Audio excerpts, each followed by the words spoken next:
Perché tutti gli altri non ci piacciono in modo molto semplice. Per Este serviva una proposta chiara e trasparente.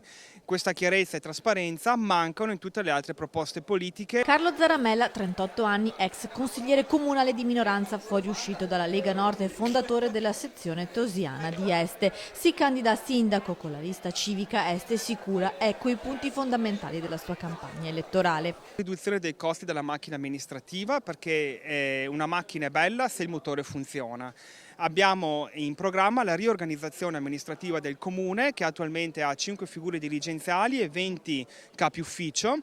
Noi introdurremo una amministrazione con un unico dirigente e metà posizioni organizzative. Questo determina un risparmio strutturale annuale di €500.000 che serviranno a ridurre le tasse a cittadini e imprese.